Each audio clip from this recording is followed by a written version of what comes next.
Nasa 1,465 meters above sea level din pala tayo. Hindi mataas-taas din. Ang lamig. Pero mas malamig pa yan kasi medyo tayo basa. May city lights. Maganda sa Sarap. Sa piso pa.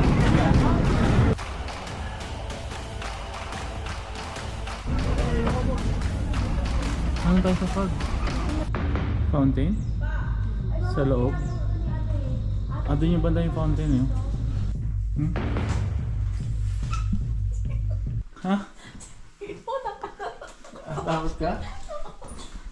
Huwag na tayo pumasok, matatakot ka na eh. Hindi ka natatakot eh. Welcome to Biyahe ni Renz!